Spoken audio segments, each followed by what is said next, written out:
What's the holdup? It's trespassing. Pardon? I don't understand what the holdup is. It's trespassing. I could technically leave and you guys could issue a warrant as long as I don't return. You can just kiss my ass. This is You know what? No. I'm gonna tell you what. You don't come in here. You don't. Fuck you. Okay, that's contempt. That's 93. Keep going. Fuck you. That's another Fuck you 93. again. That's another 93. That's another 93. That's another 93. That's 6 93s consecutive. Good afternoon, Your Honor. Daryl Drill. Defense counsel has filed an emergency motion to attempt to purge the contempt in this matter. You have. And I first give the floor to my client. Pardon? I'm giving my client the floor. Your Honor, there's no excuse for what I done, man. I lost my composure and I directed my frustrations at you. I apologize for being disrespectful to you and your court and wasting time with the people. Hopefully you accept the apology and reconsideration of the time you've sentenced me to. Thank you. Your Honor, we have referred him to our aimed social work division to help him work through in some of the personal issues that he's going through that culminated in his outburst in court. You've been a judge for a very long time, set a very high bar for people as they appear before you. I think we communicate differently. Some people, even though it's socially inappropriate, use profanity, and profanity can be used as an attention getter. And I think it got the court's attention, but he's in need of service. Oh, he did. He's in need of services, Your Honor. He's in need of services, and we're trying to sort through a plan to present to the court, if you would accept his humble apology to help him move the cases forward. Anything from the people? Well, Your Honor, we were all present for it. I had a chance to review the video. It's actually worse than what the court noted on the record. I'm sure the court has seen the video, but it was worse than what the court noted. I will leave it to the discretion of the court, but if there's going to be a modification or change of the sentence imposed by the court, I would certainly like there to be a plan in place for Mr. Corral. That would be the minimum for the alter or change its sentence.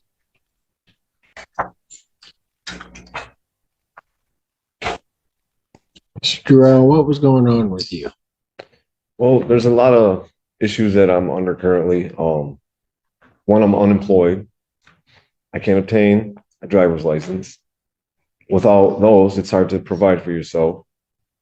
The charges, once we get into it, you'll see that they're frivolous charges. They should have never been brought to the court's attention. They're minute trespassings that aren't even trespassing. I used an easement for one, and the other one should have been dismissed. Just frustrations, man.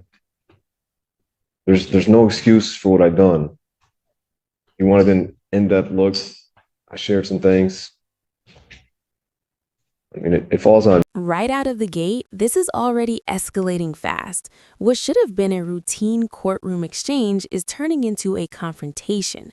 And here's the key. When emotions take over in court, the law doesn't pause, it punishes. Question is, does he realize what's about to happen next? Me, man. No, he does. And he realizes that this case, many other people are watching, and how the court handles it. We're hopeful that others won't use this as an example to act out as well.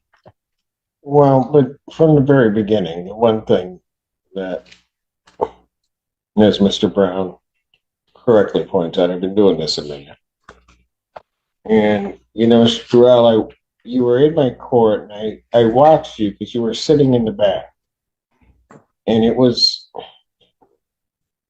sort of a dichotomy of things for me. Because as you sat back in the back of the courtroom, you sat there very respectful. you had your ball cap on. You came through, you took your ball cap off. You did everything. You sat in that back row, just patient as all could be. When you came up, you again, initially it was fine. You were maybe upset by the charges, but a lot of people were like that. Right.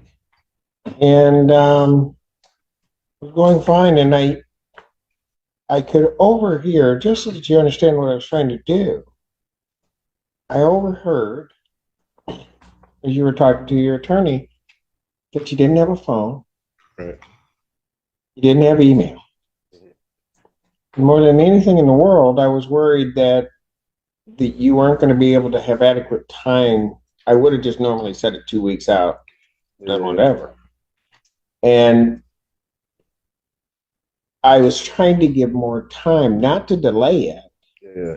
but to try to make sure that if you had to get in touch with Ms. Perrony by letter, you guys had to do that or do whatever, Yeah. See, I was thinking that about the other. there be time for that to happen. And that seemed to aggravate you, but I think, when I look at it, you were aggravated because you thought the system was kind of dragging out. Good. But I was doing that for your benefit. My apologies. I'm again misunderstood. And so then when you wanted me to, then you wanted it done sooner. So then I said, okay, I just said, well, move up to date. I didn't know it wasn't going to be helpful for you, but what the heck? And then that's when you went off. I did. And I've had people go off in front of me before. Doesn't bother me. It's gonna happen, I guess. But you just got yourself worked out to the point that as you were headed down and out, I'm just thinking, I don't know why you want to battle. It's a battle you can't win. Right. Silly me. Yeah, silly, stupid. There's a lot of words. Maybe start with that because it didn't make any sense. No, not at all. You're right, man. Right? And I'm going to tell you something. And I'm not saying this to embarrass you because you're in good hands with the folks at the public defender's office. You need a break, right? Yes, sir. You need something to go in your direction. Yes. Yeah. And it seems everything, you can correct me if I'm wrong, everything you had been doing, none of it was quite working out. Trying to get rid of stuff. This was one of the things you wanted it done and gotten rid of so you could try to move on to that next thing. Absolutely. And I'm not saying this again, I'm not saying this to embarrass you, but sometimes things get tough. You get yourself wound up. You get to a point, and then for a brief moment you regret it. You're not sure where to head. Am I right? Yeah, sometimes. And I think even that day, for a brief moment, you regretted what had happened. Absolutely. As soon as I said it, but I was fueled. And it's because when you got back there, and all of a sudden that door shut behind you and locked up, you realized something. Oh, man. Yeah. And as it was described to me, right or wrong, you were sort of laying there on the floor crying. Wrong. I was sorrowful. Look. I may or may not have. No, I don't listen, recall. just listen. There's no embarrassment. Mhm. There's not. I got it reported to me Right. because I was worried about you. I Okay. didn't. Nobody was trying to say to embarrass you or do anything. You had gotten yourself to a certain point. Something got out of control. And now you had to figure, it took a certain. This is the turning point. every single outburst is stacking charges in real time. Contempt of court isn't just a warning, it's immediate punishment. And what's shocking here is how quickly seconds of anger are turning into months, even years of consequences. Would you have stopped or doubled down like he did? Said that was kind of bad, made it even worse. Now you have to figure out how to get out of that. Right. Absolutely. Yeah, for sure. Okay.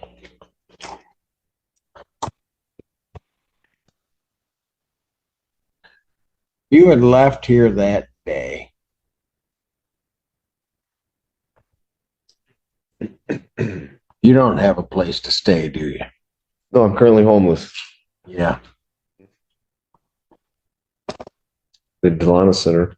Pardon? The Delana Center. But are you there most of the time? They have a waiting list period. Yeah. So as long as you continue to check in, I think they do a triage. To know that you're interested in a room there. They'll continue to screen you, and when one comes available, they'll offer it for housing. Until then, you sleep wherever you can, you know, couches, wherever, tents, bridges, parks, as long as the cops don't push you along, you know.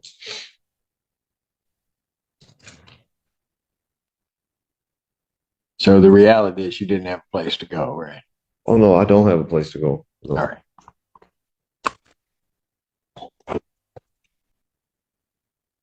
Judge, he's even sleeping. Pardon? He was sleep deprived.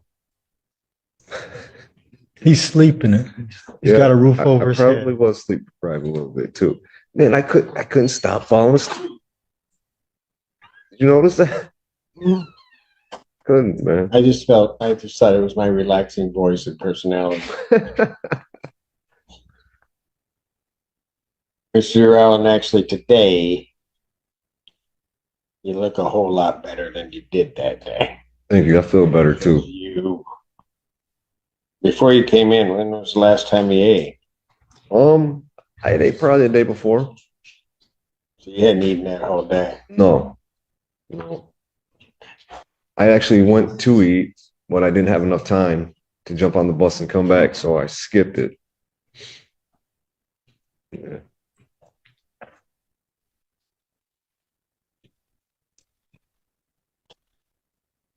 I think I may have had some donuts for breakfast, though. Okay. I think I may have.